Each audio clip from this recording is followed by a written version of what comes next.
రోహన్ తన కుటుంబం మరియు స్నేహితులతో కలిసి పండుగ జరుపుకోవాలని ఉల్లాసంగా, ఉత్సాహంగా సంక్రాంతి రోజున పొద్దున్నే లేచాడు.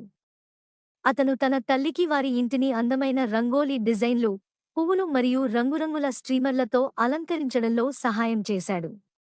అలంకరణలు ముగించుకుని, రోహన్ అతని స్నేహితులతో కలిసి రంగురంగుల గాలిపటాలు ఎగురవేయడానికి మైదానాలకు వెళ్లారు.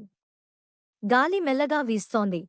గాలిపటాలు ఆకాశంలో ఎగురవేస్తూ బాగా పరుగులు తీసి ఆనందంగా గాలిపటాలు ఎగరవేశారు. గాలిపటాలు ఎగరవేసి అలసిపోయిన రోహన్ సూర్యాస్తమయానికి ఇంటికి చేరుకున్నాడు. ఇంటికి చేరుకోగానే వాళ్ళ అమ్మ చేసిన సంప్రదాయ సంక్రాంతి వంటకాల సువాసనతో ఇల్లంతా నిండిపోయింది. వెంటనే రోహన్ కుటుంబ సభ్యులతో కలిసి డైనింగ్ టేబుల్ దగ్గర సంక్రాంతి వంటకాలను తినటానికి కూర్చున్నారు. పులిహోర, పాయసం వంటి ఇంకా ఎన్నో రకరకాల పిండి వంటలను తింటూ వారితో ముచ్చటిస్తూ ఎంతో సంతోషంగా భోజనాన్ని ఆస్వాదిస్తున్నాడు. అమ్మానాన్నలతో తను ఈ రోజు తన స్నేహితునితో కలిసి గాలిపటాలు ఎగురవేసిన దగ్గర తను చేసిన అల్లరిని మొత్తం వాళ్లతో పంచుకుంటూ సంతోషంగా కలిసి నవ్వుకుంటూ కుటుంబం మొత్తం భోజనాన్ని ముగించారు. రాత్రి ముగిసే సమయానికి రోహన్ తన స్నేహితులు మరియు కుటుంబ సభ్యులతో సంక్రాంతి శుభాకాంక్షలు తెలుపుకుంటూ బహుమతులు ఇచ్చిపుచ్చుకున్నారు.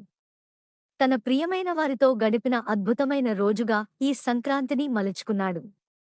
రోహన్ ఈ సంక్రాంతి వేడుకలు తన కుటుంబంతో మరియు స్నేహితులతో కలిసి జరుపుకున్న అద్భుతమైన జ్ఞాపకాలుగా తన జీవితాంతం గుర్తుండేలా తన మనసులో పొందుపరచుకున్నాడు.